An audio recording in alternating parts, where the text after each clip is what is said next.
you know. So I think I'm a lover of cinema, and I think I don't like saying fans. I like saying well-wishers or lovers of cinema. We're all lovers of cinema, I feel. So yeah. Beautiful. So ఎక్కువగా ఏమీ మారలేదు, అలాగే ఉందంటారు, ఇంకా passion పెరిగింది అంతే, అంతే కదా? That's all. No, I mean, I mean, you're saying coming back, right? Coming back, and what is the change? Is nothing has changed.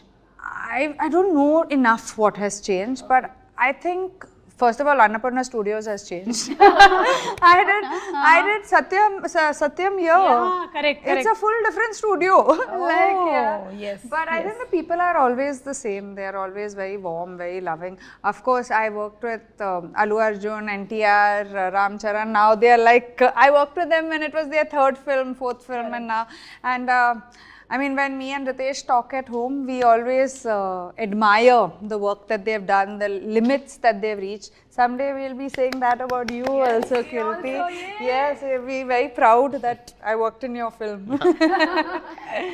Kireeti, మీరు 20 years వరకు యాక్టింగ్ అనేది ఆలోచించలేదన్నారు కదా, అప్పటి వరకు ఏం కెరియర్ అనుకున్నారు? అంటే అసలు ఐడియా లేదు మ్యామ్ ఏం చేయాలి లైఫ్లో అంత. అవునా? అంటే ఒక మూడ్లో ఉండింది మ్యామ్, అంటే ఒక కెరియర్ ఆప్షన్గా మైండ్లో ఉండింది అంతే తప్ప, బట్ ప్యూర్లీ దాన్ని పర్స్యూ చేయాలని డిటర్మైండ్గా 20 years తర్వాత. అంటే యాక్చువల్లీ పునీత్ సార్తో నాకు ఒకసారి మేము మీట్ అయినప్పుడు సార్ నాకు చెప్పినటువంటి మాటల్లో వచ్చి మ్యామ్ అవన్నీ చాలా ఇన్స్టిల్ చేసినాయి మ్యామ్ మైండ్లో.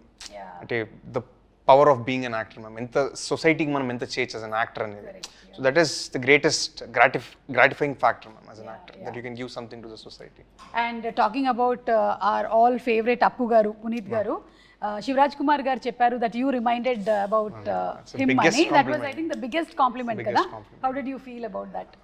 రెస్పాన్సిబుల్ మా, actually I felt more responsible. అంత పెద్ద మనిషి, అంత great personality ma'am Puneeth. Almost he's like god ma'am కర్ణాటకలో. అక్కడే కాదు, హెవీలీ రెస్పెక్టెడ్ పర్సనాలిటీ. సో ఆయన dance something resembles in me, something reflects in me అన్నప్పుడు ఇట్స్ అ హ్యూజ్ రెస్పాన్సిబిలిటీ. అంత పెద్ద మనిషి చెప్పినప్పుడు I will take it as a responsibility and move forward అంతే. Super super. Sreeleela, director Radhakrishna garu అన్నారు ఒక సీన్లో ఏదో నువ్వు సర్ప్రైజ్ చేసావు అని. ఏంటది? What did you do? అంటే సీన్ మరీ మాకు చెప్పక్కర్లేదు, మేము సినిమా థియేటర్స్లోకి వెళ్ళి చూస్తాం, కానీ వాట్ ఈస్ దట్ అని కొంచెం వెరీ ఇన్క్విజిటివ్. మీరే చెప్పాలండి సర్ప్రైజ్ చేసింది. ఏం చేసావు? ఇమోషనల్గా ఏమైనా? I think our surprise మనం